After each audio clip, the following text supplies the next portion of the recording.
안녕하세요, 여러분. 지금부터 여러분들과 동아시아 시간을 갖도록 하겠습니다. 동아시아 수업을 여러분들과 얼굴을 보면서 하는 것이 가장 좋은 방법일 수 있겠지만, 지금 여러분들도 잘 알다시피 코로나 사태에 의해서 여러분들과 얼굴을 보고 수업을 하지 못하는 부분이 있어 매우 안타깝고요.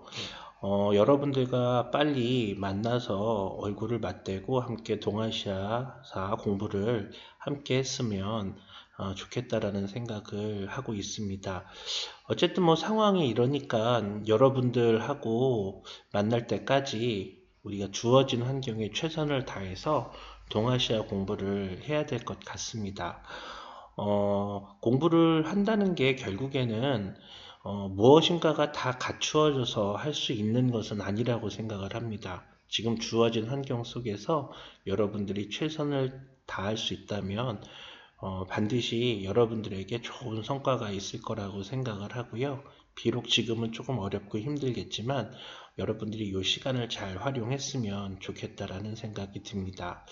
동아시아사 시간은 여러분들하고요, 이렇게 전개를 하려고 합니다. 먼저 여러분들과 교과서에 관련되는 내용들을 살펴보고요. 그리고 난 다음에 선생님이 제시해 준 학습 요점을 함께 공부하는 방법으로 진행하도록 하겠습니다. 여러분들 모두가 집에서 교과서를 다 가지고 있다는 것은 믿겠습니다. 다 그렇게 가지고 있을 거라고 생각을 하는데, 혹 교과서가 없는 친구들도 있을 것 같아요. 학교에 놓고 가거나 해서. 그래서 선생님이 먼저 여러분들에게 교과서 해당되는 부분을 먼저 읽어주도록 하겠습니다. 그러면 여러분들이 책이 있는 친구들은 책을 먼저 보면 되겠지만, 책이 없는 친구들은 선생님이 들려주는 교과서의 내용을 잘 살펴보고요. 그리고 난 다음에 여러분들 나름대로 교과서를 정리할 수 있는 노트를 가지고 그 정리한 내용들을 간단하게 여러분들이 써봤으면 좋겠습니다. 노트 필기는요, 매우 중요합니다. 특히 동아시아사와 같은 사회탐구 교과에 있어서는요, 개념을 정리하는 게 매우 중요합니다. 정리되어져 있는 내용보다는 여러분들 스스로가 여러분들이 잘 알 수 있는 방식으로 노트를 정리해 보는 것, 그게 학습 성과를 올리는데 매우 효과적일 것이라고 생각을 합니다. 몇 년 전에 선생님이 우리 학교 선생님들과 함께 일본에 연수를 갔다 온 적이 있었는데, 일본에 연수를 가서 방문했던 곳이 여러분들도 익히 들어봐서 알고 있는 동경대학교라는 학교입니다. 우리나라에서 서울대학교만큼이나 들어가기가 힘들다라고 하는 학교인데요. 그 학교에 갔을 때 그 학교 학생들이 어떻게 그 학교를 입학하게 되었는지를 살펴보게 되었는데, 대부분의 학생들이 자신이 손수 꼼꼼하게 적은 노트 필기를 가지고 열심히 공부했고, 그것을 가지고 그 학교에는 이제 논술 시험과 같은 본고사가 있는데, 그 본고사를 준비해서 나름대로 합격의 영광을 안을 수 있었다라는 것을 알 수가 있었습니다. 여러분들에게 노트 필기를 잘 정리하라는 것은 단순하게 여러분들이 손으로 무엇인가를 써보는 것 자체만으로서의 의미뿐만이 아니라 머릿속으로 내용들을 정리하고 유목화하고 개념화시키는 데 매우 중요하기 때문에 그렇습니다. 그래서 여러분들이 쓴 노트 필기의 내용들은 지금뿐만이 아니라 앞으로 개학을 하고 난 이후에도 선생님이 틈틈이 점검을 하려고 합니다. 그리고 잘된 친구들이 있으면 그 노트 필기를 상찬하려고 해요. 그렇게 하면서 여러분들에게 노트 필기가 얼마나 소중한지에 대한 것들을 좀 알리고 싶습니다. 그래서 여러분들이 이 시간부터 선생님이 읽어주는 내용, 교과서에 있는 내용들을 천천히 살펴보고 학습이 진행되기 전 한 20분 정도의 시간 동안 간단하게 노트를 정리해 보는 시간을 갖도록 하겠습니다. 우리가 동아시아사를 배우는 이유는 여러 가지가 있을 겁니다. 그런데 공부하는 가장 큰 이유 중에 하나는 여러분들이 1학년 때 아마 한국사 공부를 했을 거라고 생각을 해요. 한국사 공부를 하는 과정에서 여러분들은 우리나라 역사의 특수성을 아마 확인할 수 있었을 겁니다. 우리나라가 다른 나라와 무엇이 다른가에 대해서 좀 생각해 볼 수 있었고요. 우리나라의 독창성에 대해서도 한번 알아본 경험이 있을 겁니다. 그런데 역사는 우리 스스로의 역사만을 공부한다고 해서 다 되는 건 아니고요. 우리 주변에 있는 여러 나라들의 역사가 어떻게 전개가 되었는지를 함께 살펴볼 수 있을 때 의미가 있다고 봅니다. 특히 우리나라는요, 우리나라와 인접한 일본, 중국, 그리고 요즘 여러분들 한참 말이 많은 베트남 등등의 여러 나라들, 몽골과 같은 나라들과 접해 있는 경우가 많고, 그런 경우들을 통해서, 그런 관계들을 통해서 나름대로 우리가 취해야 될 것과 또 협조해야 될 부분들을 잘 정리해 가면서 국제사회를 형성해 나가는 것을 본 적이 있을 겁니다. 그렇기 때문에 우리 주변의 역사를 잘 아는 것도 매우 중요하다는 것. 그래서 동아시아사는 그런 나라들의 역사들을 우리나라 역사와 함께 공부함으로써 나름대로 국제 평화와 우리나라의 번영, 그리고 세계의 평화, 이런 부분들에 기여할 수 있는 그런 역량을 키우기 위해서 만든 교과다라고 이야기할 수가 있습니다. 그래서 여러분들이 나름대로 이 동아시아사 시간을 잘 활용할 수만 있다면 좀 더 여러분들이 세계를 보는 폭넓은 시각을 얻을 수 있다는 점에서 매우 의미가 크다라고 생각할 수가 있습니다. 그래서 이번 시간부터 여러분들하고 선생님은 동아시아 시간을 활용해서 그런 시각들을 좀 키워나가고자 하는 그런 공부를 시작을 해보려고 합니다. 그러니까 여러분들도 잘 집중해서 듣도록 하시고요. 참고적으로요, 여러분들 그거는 꼭 하나 지켜주세요. 동아시아사 시간뿐만이 아니라 다른 시간도 여러분들이 꼭 학교에 나온 것처럼 시간을 잘 맞춰서 여러분들이 수업을 듣고 그리고 생활을 이어나갔으면 좋겠습니다. 물론 여러분들 출결의 문제도 있고 생활지도상으로 제 시간에 수업을 듣지 않으면 벌점이 부과가 되거나 하는 그런 부분들도 있지만 그런 것들은 여러분들이 공부를 하는 데 있어서 나태함을 줄이기 위한 방법인 것이고 실제 더 중요한 것은 여러분들 스스로가 공부에 집중하고 제 시간에 맞춰서 공부를 타이트하게 진행시켜 나가는 게 더 중요한 것이라고 생각을 합니다. 어차피 여러분들은 지금 고등학교 2학년 학생이고요.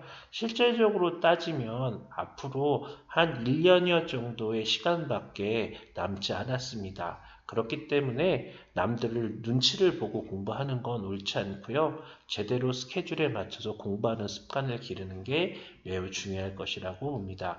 그래서 여러분들 꼭 동아시아 시간도 그렇고 다른 시간도 그렇고 제 시간에 맞춰서 수업을 꼭 들을 수 있도록 하는 그런 태도와 관심을 좀 보여주시기 바랍니다. 먼저 여러분들께 이 부분에 해당되는 첫 번째 단원에 해당되는 교과서를 먼저 읽어주도록 하겠습니다.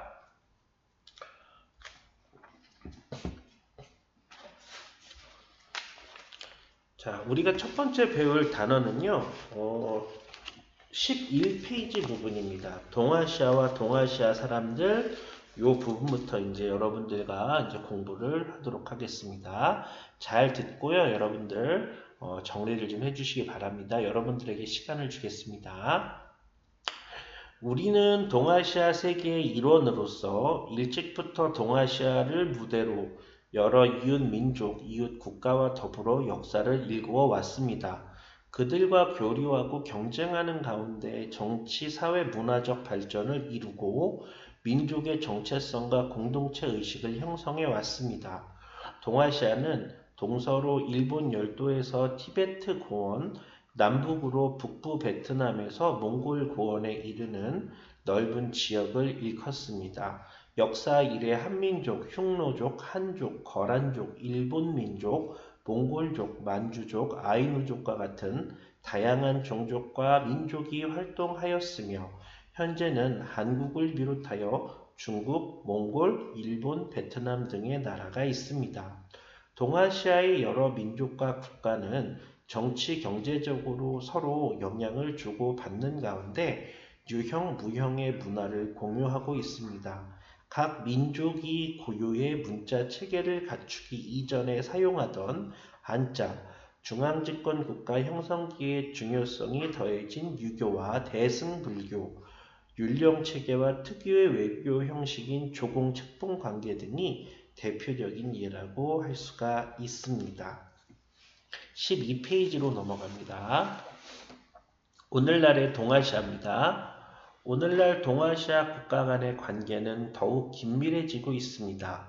한국, 중국, 일본 등의 급속한 경제 성장에 힘입어 동아시아 경제권이 세계 경제에서 차지하는 비중이 날로 높아지고 영내 국가 간의 경제적 상호 의존도도 높아지고 있습니다.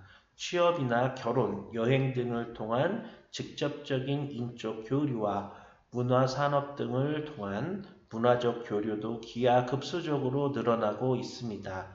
그에 따라 영내 국가들과 우위와 상호 협력을 바탕으로 동아시아의 평화와 공동의 번영을 추구할 필요성이 어느 때보다 절실해지고 있습니다. 그러나 동아시아 세계에는 공동체의 평화를 위협하는 문제가 산적해 있습니다.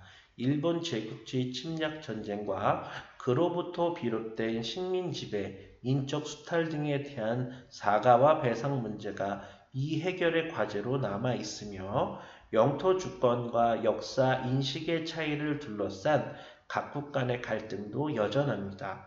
심지어 몇몇 정치가는 국내 정치의 필요에 따라 이런 문제를 왜곡하거나 확대 재생산하기도 하였습니다. 동아시아 학습입니다. 동아시아사는 동아시아 세계를 단위로 삼아 그 역사적 흐름과 특징을 탐구하는 과목입니다. 우리는 역사를 바라보는 시야를 지역 세계로 넓힌 이 과목을 통해 한국사를 좀 더 폭넓게 이해할 수 있게 될 것입니다. 나아가 동아시아 여러 나라 역사의 공통점과 차이점을 인식하고 동아시아인이 함께 이룩한 공동의 역사와 가치관, 문화유산 등을 확인할 수 있을 것입니다.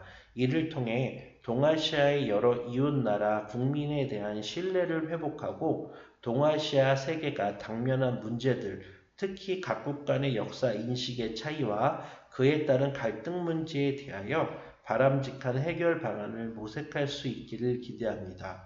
동아시아의 모든 민족, 모든 국가와 함께 번영하는 지역 공동체를 기대하면서 배타적이거나 냉소적인 태도를 버리고 객관적이고 균형 잡힌 시각으로 동아시아의 과거와 현재를 탐구하고 미래를 구성해 보도록 합시다.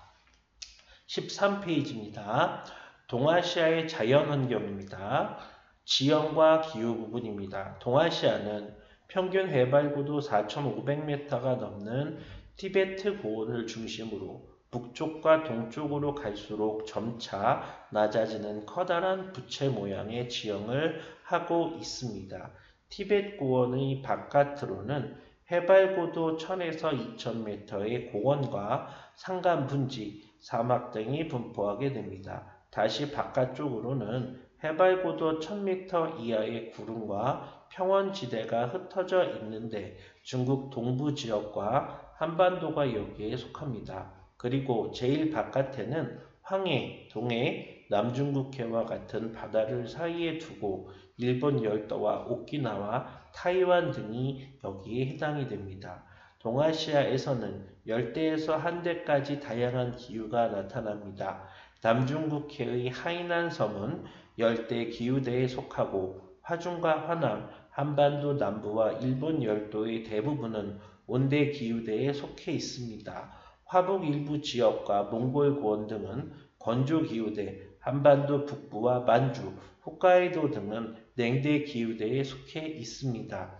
중국 본토의 태평양 연안, 한반도, 일본 열도 등에는 계절풍의 영향이 뚜렷합니다. 이에 따라 이들 지역은 북서풍이 부는 겨울철에는 매우 춥고 건조하며 남동풍이 주로 부는 겨울철에는 무덥고 강수량이 많습니다.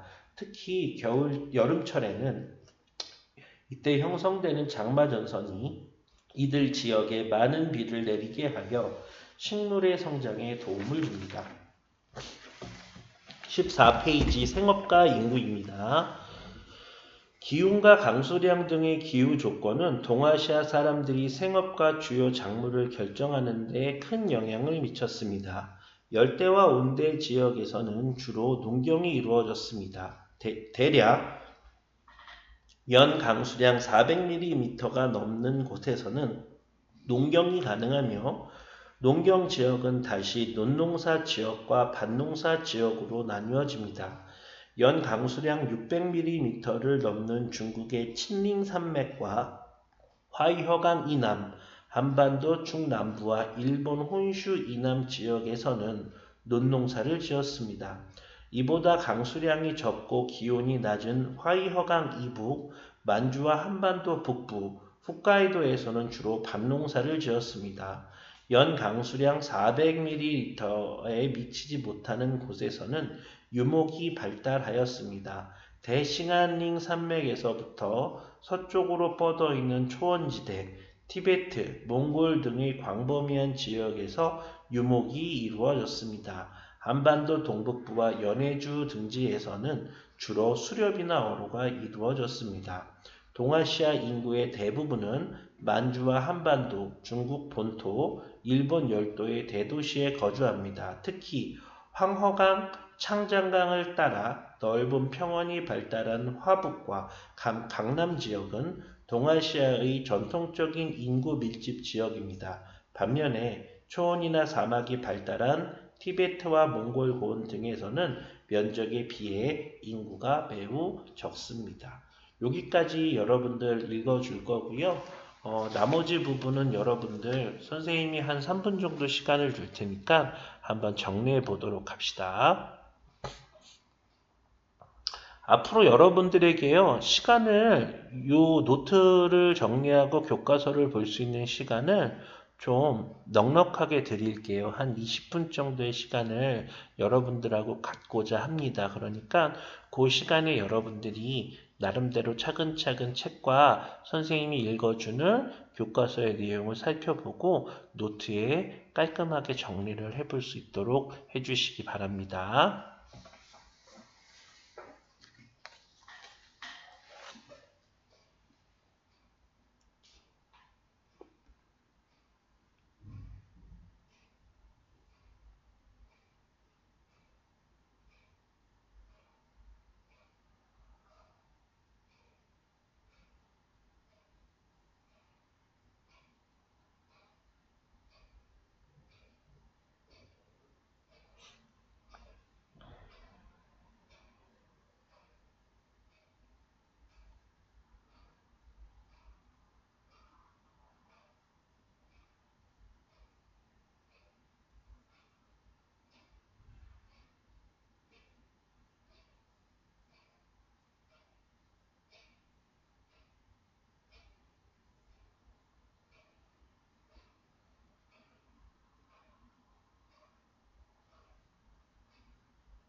자, 여러분들 나름 잘 보시고 정리를 한번 해보셨죠?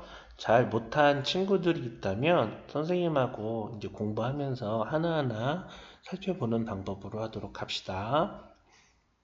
자, 먼저 제 1강 부분입니다. 1강 부분은요, 동아시아 지역의 범주, 자연환경, 동아시아 학습의 의의에 관련되는 부분입니다.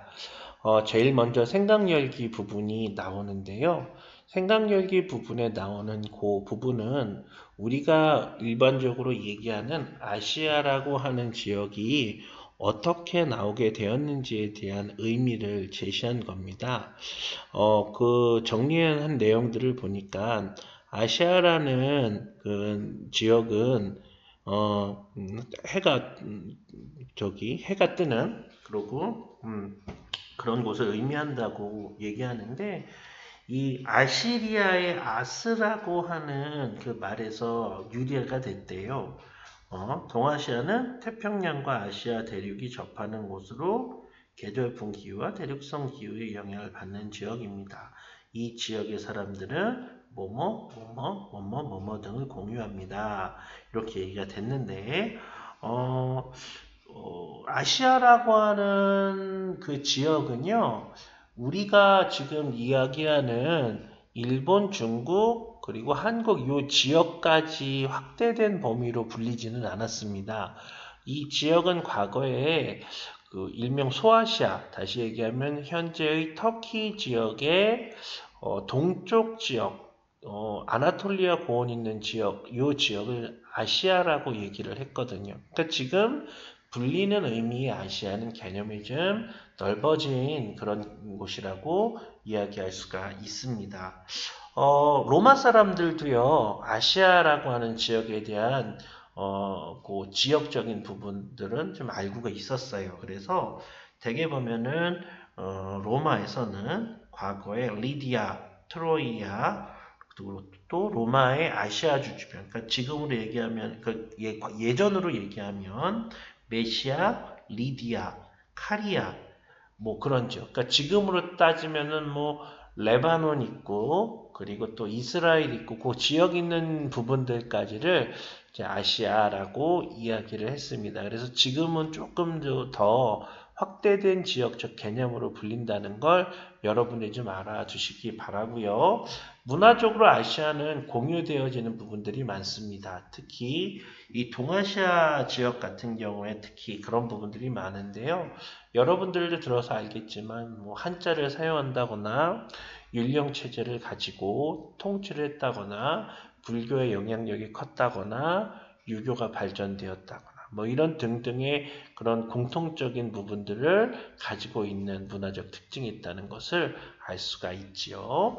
자, 학습 목표는 여러분들이 한번 쭉 읽어보시면 될 것 같습니다. 바로 내용 정리로 들어가는데요. 동아시아 지역의 범주를 보겠습니다. 이 동아시아 지역은요, 오늘날 범주로 봤을 때 몽골, 중국, 한국, 북한, 일본 이런 지역들을 동아시아라고 합니다.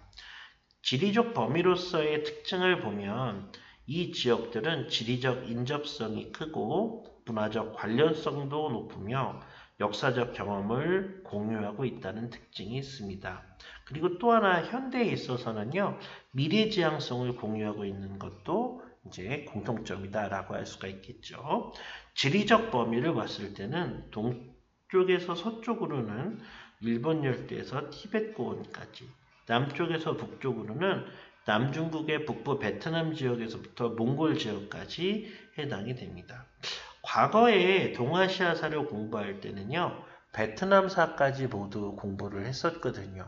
그런데 지금은 베트남사까지는 공부를 하지 않습니다. 다만 지역적 범주로서 북부 베트남 지역까지 이 범위로 우리가 이렇게 설정했다라고 하는 것 정도만 알아두시면 될 것 같고요.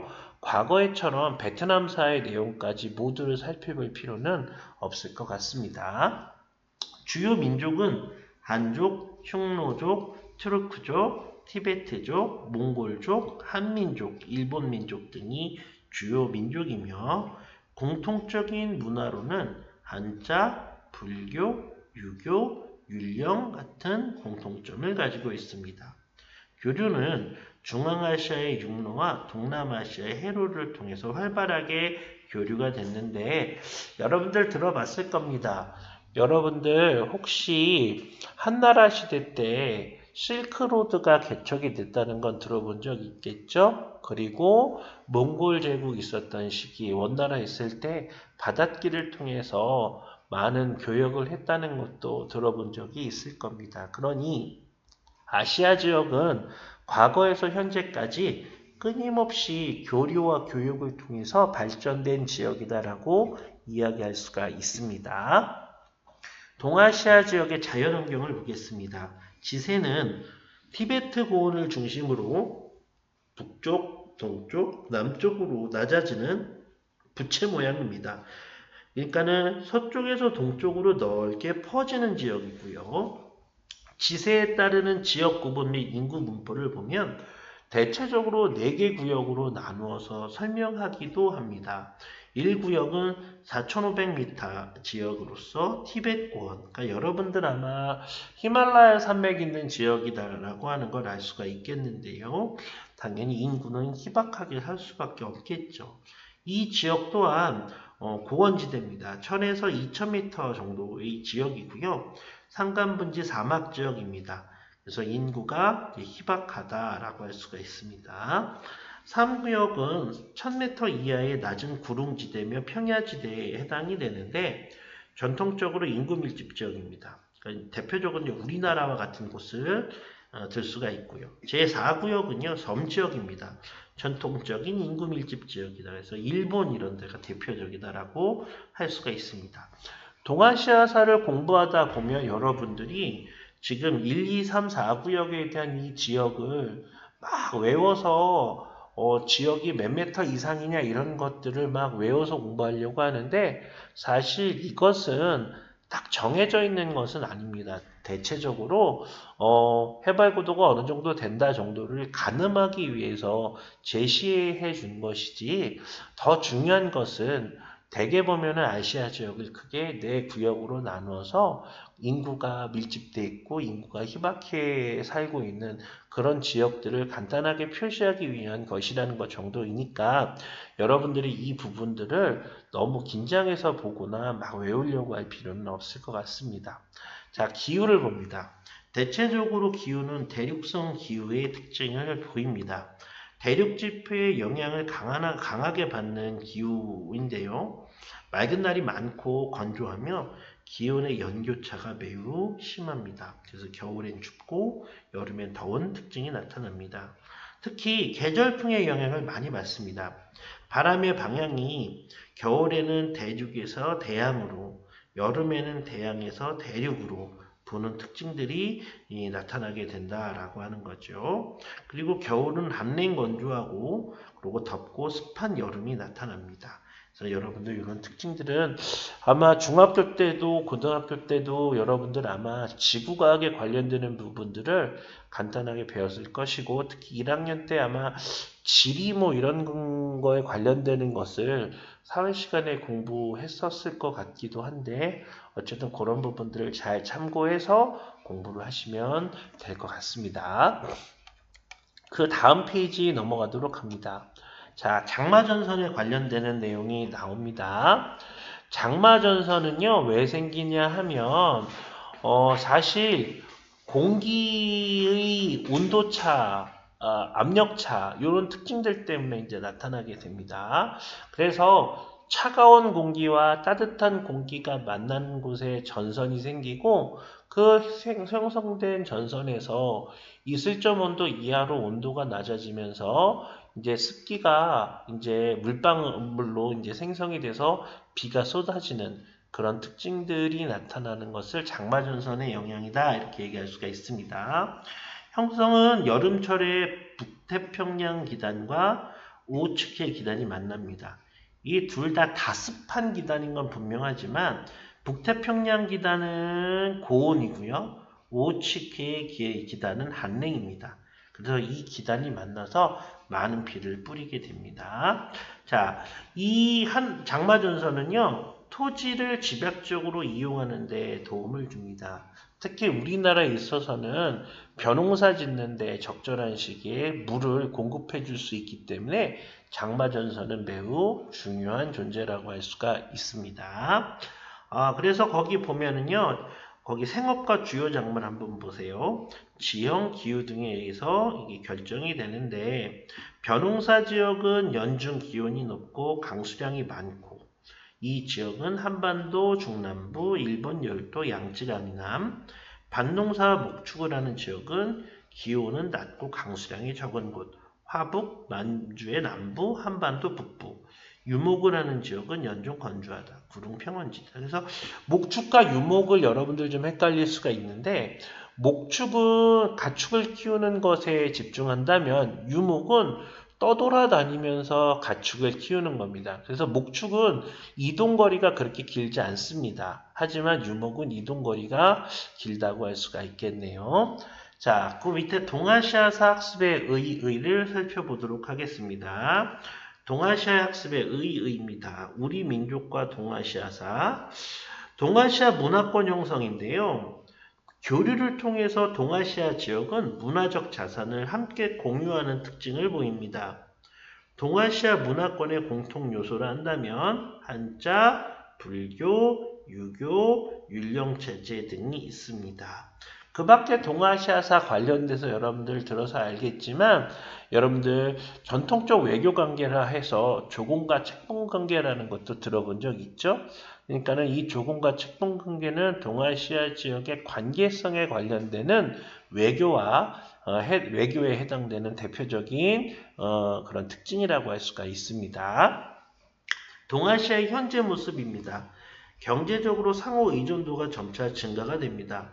상호 무역량이 증가가 됐고 투자가 확대되며 경제 협력의 강화가 이루어지면서 지역 경제 공동체가 이제 구상이 되는 단계까지 이르게 됩니다. 문화적 인적 교류가 증대되는 모습이 보이는데요.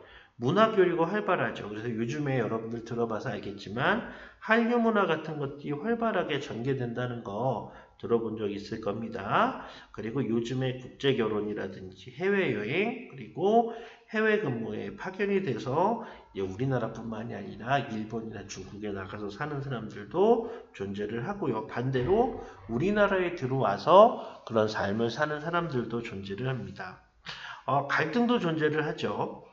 과거사 인식 문제가 가장 큽니다. 그래서 대개 보면은 역사 교과서 문제라든지 영토 문제 그리고 다른 나라 사람에 대한 그런 역사 관련 무지와 문화적 편견 같은 것들을 통한 차별 대우 같은 것들이 나타납니다. 그래서 이런 것들은 어찌 보면 지역 공동체의 평화를 해치는 그런 부정적인 부분이라고 할 수가 있습니다. 그러니까는 어찌 보면 우리나라도 그렇고 중국, 일본 또 저쪽 몽골이라든지 그 밖에 여러 나라들이 이제는 스스로의 힘만으로 살기에는 너무 힘든 시대가 됐어요. 그래서 상호 교류하고 협력하는 자세가 매우 중요하다고 생각을 하고 그런 연지에서 서로 믿고 서로 평화관계를 유지하는 방식으로 외교를 구현해 나가는 것이 매우 중요하다고 할 수가 있습니다.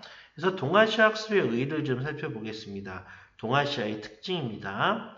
동아시아 세계를 단위로 삼아 그 역사적 흐름과 특징을 탐구하는 과목이 바로 동아시아사입니다. 그래서 동아시아사를 공부하게 됐을 때 어떠한 유용점이 있느냐, 어떤 장점이 있느냐, 한국사 인식의 폭 확대 및 동아시아인이 함께 이룩한 공동의 문화유산을 확인할 수가 있습니다. 주권이나 영토를 둘러싼 갈등의 배경에 대한 객관적인 이해와 해결책이 모색되기도 하고요. 동아시아 전체의 평화와 번영을 모색할 수 있는 태도를 가질 수 있습니다. 그렇기 때문에 동아시아 학습에 있어서 우리가 임해야 되는 자세는요. 객관적이고 균형 잡힌 시각으로서 동아시아의 과거와 현재를 탐구할 수 있어야 됩니다. 이런 것들도 결국에는 동아시아 모든 나라가 서로 평등하다라고 하는 관점에서 시작이 돼야지 우리나라는 우월하고 다른 나라는 낮다라고 하는 그런 생각을 가지고 공부를 하게 된다면 그것은 문제가 상당히 큰 것이다라고 할 수가 있겠죠. 자, 그렇게 여러분들이 좀 알아두시면 될 것 같고요.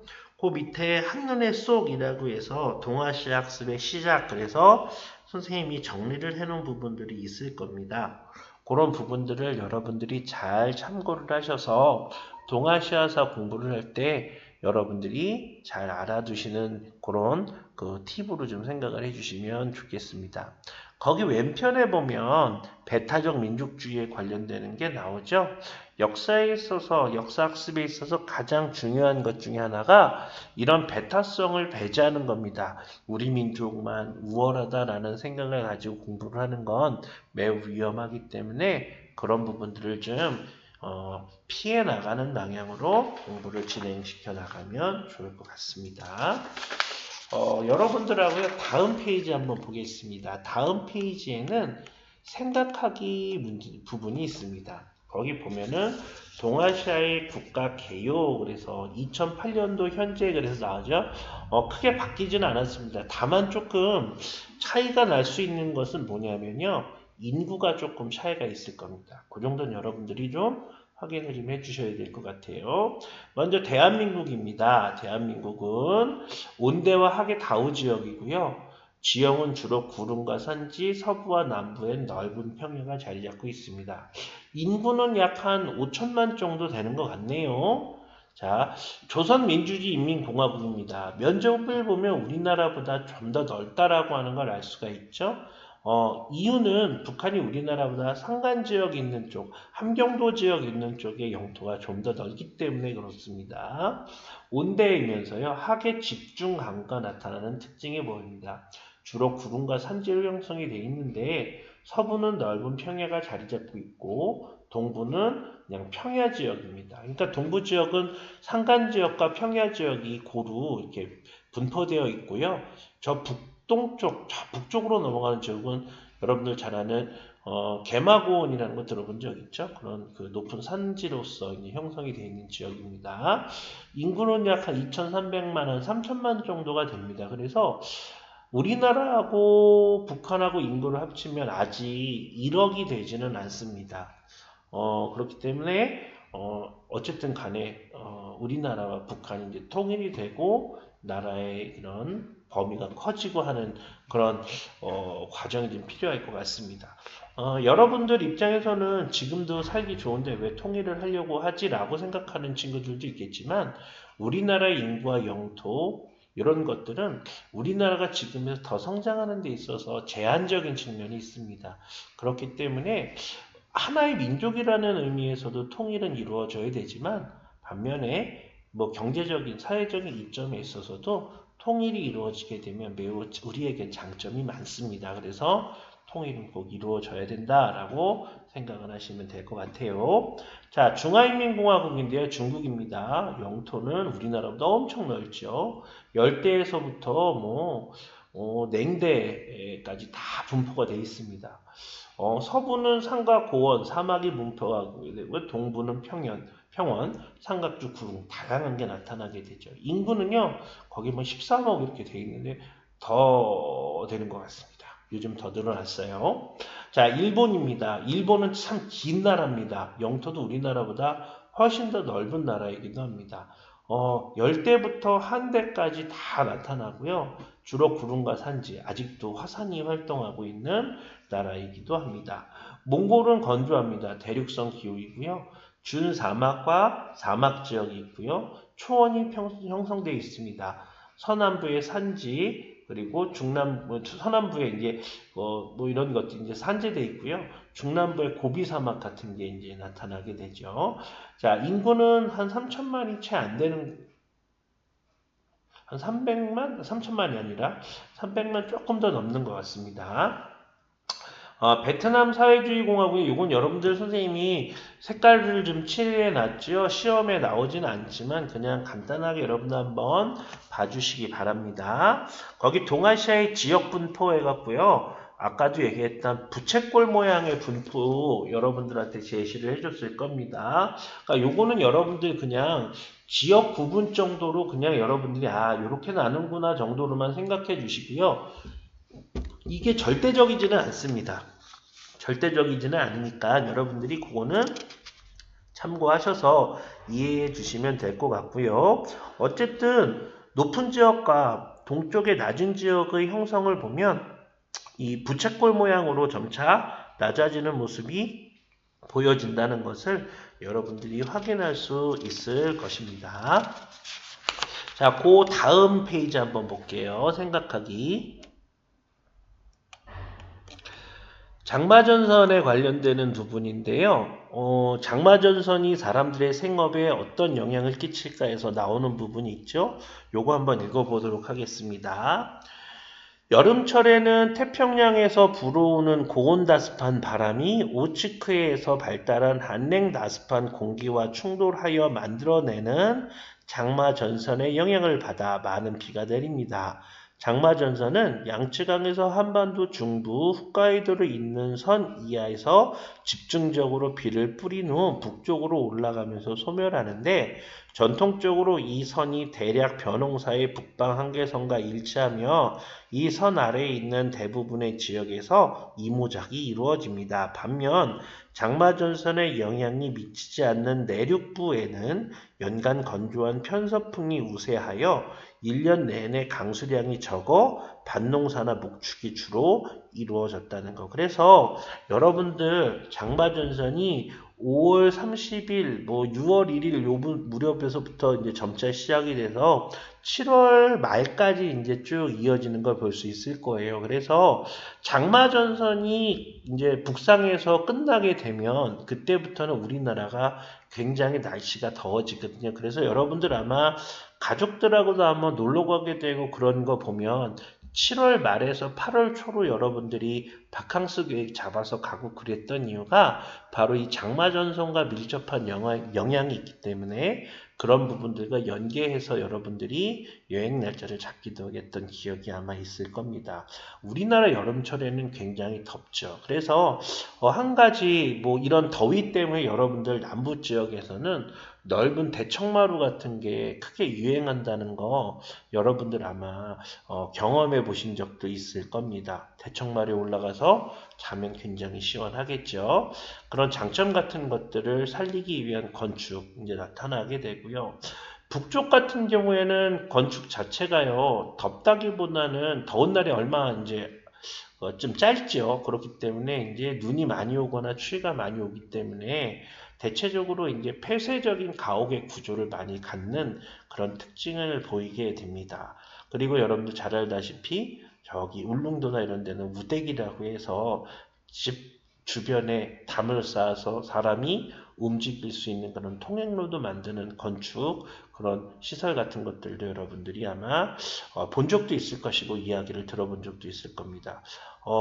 우리나라 좁다고 생각하는데요. 사실 막 아주 좁다고 할 수는 없어요. 각 지역마다 그런 기후적 특징들이 다양하게 나타나는 모습들을 우리는 확인할 수가 있습니다. 장마전선도 마찬가지입니다. 자, 한반도와 일본 열도의 형성을 해서 네 번째가 있는데요. 그거 한번 볼게요. 지구상에 인류가 처음 출현한 것은 지질학 분류상 신생대 제3기이며 현생 인류가 출현한 시기는 신생대 제4기입니다. 신생대 4기에는 홍적세와 충적세가 있었는데 홍적세는 지금으로부터 약 200만 년 전이 시작되었고 기원전 1만 년경부터는 충적세라고 합니다. 홍적세는 대빙하기라고 하고요. 빙하기에는 동아시아 지형이 오늘날과 많이 달랐습니다.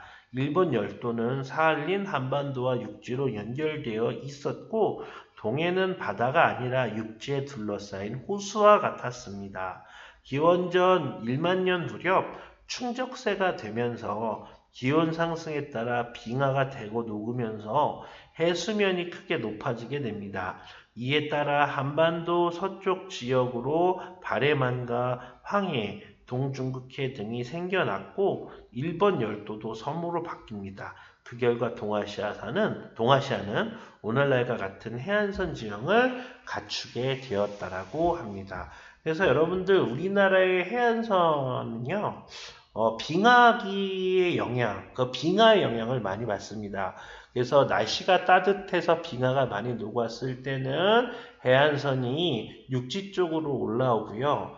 그리고 빙하가 많이 이제 발달을 해서 그 해안선이 낮아질 때는 저쪽 중국이나 일본과 우리나라가 연결되는 모습들을 갖추어 나가기도 하는 그런 특징을 보이게 됩니다. 그러니까 이게 어찌 보면은 역사라기보다는 아마 지질학 그리고 기후학 이런 것하고 이제 연결이 되는 그런 설명이라고 할 수가 있습니다. 여러분들 좀 기억해야 될 것 중에 하나가요. 역사가 시간을 가지고 공부하는 학문인 건 분명히 맞는데 그 역사의 흐름 속에서 인간의 삶과 자연의 삶을 이해하기 위해서는 단순하게 우리가 알고 있는 역사적 지식만 가지고는 한계가 있습니다. 그래서 다양한 학문의 그런 도움도 받아야 되고요. 그것과 마찬가지로 그런 것들의 지식을 틈틈이 갖고 나갈 필요가 있습니다. 그래서 역사는 여러분들이 생각하는 것처럼 단일한 학문이 아니고요. 굉장히 종합적인 그런 학문의 그런 분야라고 할 수가 있습니다. 그렇기 때문에 여러분들이 역사 공부할 때 가장 중요한 건요. 꼭 역사 부분에 관심이 있어서 그 부분에 대한 책만 읽어야지 이렇게 생각하지 마시고 다양한 분야에 대한 공부를 함께 진행시켜 나가는 것이 훨씬 더 중요하게 역사를 잘 할 수 있는 방법이라고 할 수가 있습니다. 그래서 인문학적인 부분과 과학, 사회학 등등의 여러 문학적인 부분 모든 것들이 이제 소양을 잘 갖춰 나갈 필요가 있다라고 생각을 하고요.